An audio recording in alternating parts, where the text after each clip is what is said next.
আজকে বন্ধুরা living room tour নিয়ে চলে এলাম আপনাদের সকলের সামনে। দুর্গাপুজোর আর বেশি দিন বাকি নেই, তার মধ্যেই কিন্তু মা দুর্গার আগমনের জন্য আমরা ঘর বাড়ি সব পরিষ্কার পরিচ্ছন্ন করে রাখি। সেই রকমই লিভিং রুমটা আমি একটু অন্যরকমভাবে সাজিয়ে গুছিয়ে নিয়েছি, সেটাই আজকে আপনাদের সাথে শেয়ার করব। আশা করি ভিডিওটা আপনাদের ভালো লাগবে। ভালো লাগলে প্লিজ বন্ধুরা আমার চ্যানেলের পাশে থাকবেন। তো বন্ধুরা, প্রথমেই আমি বলছি, আমাদের এই সিঁড়ি দিয়ে উঠেই আমার লিভিং রুমটা আছে। আর লিভিং রুমের দুপাশে আমাদের বেডরুম, কিচেন, পড়ার ঘর, ডাইনিং এরিয়া সব কিছু রয়েছে। এই হলো লিভিং রুমের পুরো লেআউট। এরকম টাইপের করে আমি লিভিং রুমটা সাজিয়ে রেখেছি। বিশেষ করে পর্দা নির্বাচনের ক্ষেত্রে কিন্তু লিভিং রুমটা যেহেতু বাড়ির মাঝখানে, সেই কারণে একদম হোয়াইট কালারের পর্দাগুলোই আমি এখানে বিবেচনা করেছি। সেই জন্য জানলা বলুন বা দরজা বলুন, প্রত্যেকটা এরিয়ার পর্দাই কিন্তু হোয়াইট করে নিয়েছি। আর এখানে দুরকম সোফা পাতা আছে, একটা 3 সিটার, একটা 2 সিটার, এইভাবে আমি পেতে নিয়েছি। আর এখানে আমি কোনো বাইরে থেকে এক্সট্রা পয়সা খরচা করে কোনো কভার করিনি। আমি যে এই সোফার কভারগুলো করেছি সেগুলো কিন্তু বাড়িতে থাকা যে বেডশিট আছে সেটাই কেটে গুছিয়ে করেছি। আর সোফার পেছনেই একটা শোকেস আছে, তার মধ্যে বিভিন্ন জায়গায় ঘুরতে যাওয়ার সময় যে সমস্ত মূর্তি খেলনা সব আনা হয় সেগুলো রাখা আছে। আর এই কুশনগুলো আমি কিনেছি অত্যন্ত সুবিধাজনকভাবে অ্যামাজন থেকে পেয়েছি। একদম বলতে গেলে সুতির কুশন, খুব সুন্দর। আর সবথেকে বড় কথা, দেখতেও ভীষণ সুন্দর। তো এই রকম বেডশিট দিয়ে কিন্তু আমি সোফাটা সাজিয়ে নিয়েছি। এটা কিন্তু দেখতে বেশ ভালোই লাগছে। আর সবথেকে বড় কথা, কুশন কভারের সঙ্গে কিন্তু বেশ ভালো ম্যাচিং হয়ে গেছে। কারণ আমি চাইছিলাম লিভিং রুমটা একটু কালারফুল হবে। কার্টেনটা হোয়াইট রাখবো, বেসটা হোয়াইট রাখবো, আর বাকি যেটা একটু কালারফুল করব। যেহেতু ফেস্টিভ সিজন চলছে, সেই কারণে একটু কালারফুল করে সাজিয়ে নেওয়ার প্ল্যানেই আমি ছিলাম। এখানে একটা ছোট কাচের টুল রেখেছি একদম 3 সিটার সোফার পাশেই। সেই কাচের টুলটার নিচে একটা মানি প্ল্যান্ট টাইপের রেখেছি, পাতাবাহার। কারণ গাছ, একটু ইনডোর প্ল্যান্ট যদি না রাখা যায় আমার মনে হয় ভালো লাগে না, একটু সবুজের ছোঁয়া থাকাটা ভালো। এখানে বুদ্ধ মূর্তি রেখেছি, বুদ্ধদেবের মূর্তি একটু ফুল দিয়ে সাজিয়ে রেখেছি। আর বুদ্ধদেবের মূর্তির ঠিক পেছনে আর একটা মানি প্ল্যান্ট রেখেছি। সবুজ মানি প্ল্যান্ট আর সাদা পর্দার সঙ্গে কিন্তু খুব সুন্দর একটা কম্বিনেশন যাচ্ছে। সেই জন্য সোফার 3 সিটার সোফার পাশের কর্নারটা আমি এইভাবে সাজিয়েছি। আর দুটো সোফার মাঝখানে একটুখানি স্পেস ছিল, এই যে এখানে 2 সিটার সোফাটা রেখেছি। আর দুটো সোফার মাঝখানে দেখে বুঝতেই পারছেন একটু স্পেস ছিল। এইখানে আমি একটুখানি অন্য জিনিস রেখেছি, যাতে ফাঁকা জায়গাটা একটু কেমন লাগছিল, সেই জায়গাটা যদি ফাঁকা না লাগে তার জন্য কিন্তু একটু সাজিয়ে নিয়েছি। আগে 2 সিটার কভারটা দেখিয়ে দিলাম, সেম কভার দিয়ে করেছি যাতে একই রকম কভার থাকে। পুরোনো এখানে একটা মাটির, আমি ফুলদানি অনেক বছর আগে কিনেছিলাম, সেটা একটুখানি আলাদাভাবে রাখা ছিল। তার ওপরেই আমি এখানে একটা সবুজ গাছ রেখেছি। আর পেছনে একটা টেবিল ল্যাম্প রেখেছি।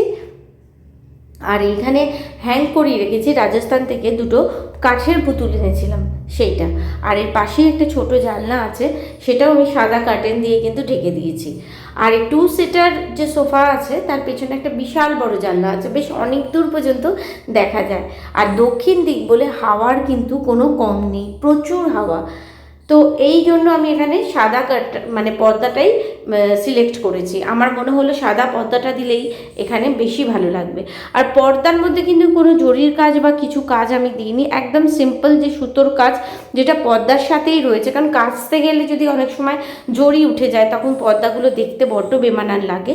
সেই জন্য একদম প্লেন যে সাদা হয়, এটাও কিন্তু আমি অ্যামাজন থেকেই কিনেছি। ভীষণ ভালো প্রোডাক্ট।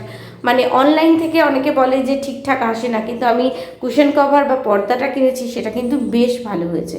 আর এই সোফার কভারের পাশেই হচ্ছে আমার basin area, wash basin area. এখানে বেসিনটা রয়েছে আর একটা ক্যাবিনেট মতন রাখা, তার মধ্যে টুথপেস্ট, যেগুলো দরকারি ছেলেদের সেভিং কিট সব রাখা আছে। আর এই বেসিন এরিয়ার পাশে একটা হ্যান্ড ওয়াশ, একটা ছোটো গাছ লাগিয়েছি।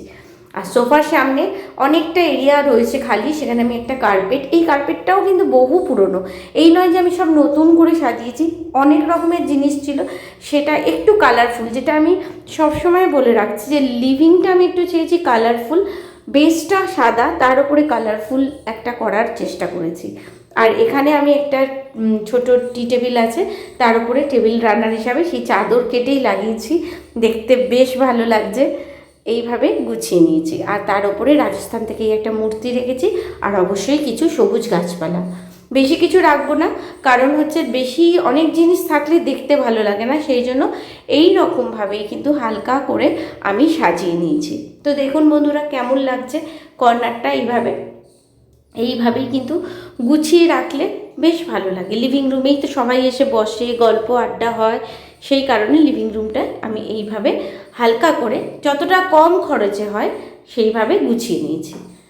এই সোফাগুলোর এক পাশে এই সাইডে আমার ঠাকুরের একটা কর্নার আমি করেছি, যেখানে ঠাকুরের সিংহাসন রাখা আছে যে কোনো পুজো হলে। আর এই কর্নারটাতে আমি কিচ্ছু রাখিনি, ফাঁকা রেখেছি, যাতে কোনো পুজো বা অনুষ্ঠান হলে খুব সহজেই একটু ডেকোরেশন করে ঠাকুর সাজাতে পারি, প্রসাদ দিতে পারি, সেই রকমভাবেই সাজিয়ে নিয়েছি। আর এই দেওয়ালটা পুরোটাই ফাঁকা, ওপরে একটা ছবির লাইটিংয়ের একটা ছবি আছে।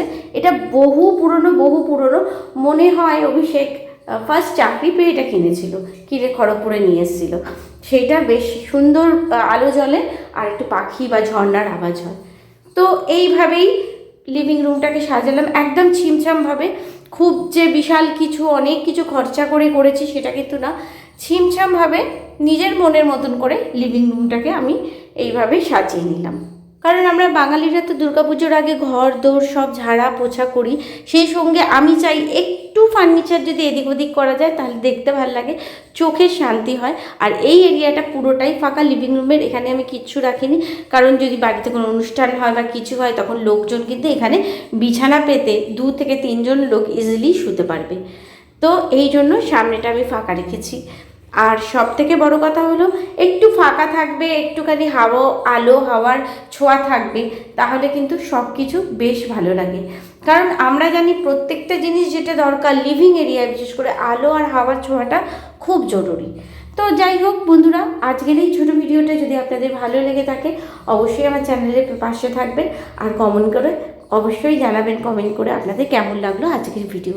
তো আজকের মতন এখানেই বিদায় নিলাম। আবার নতুন ভিডিওর সাথে আমি আপনাদের বন্ধু পিয়ালি ঠিক এসে হাজির হয়ে যাব।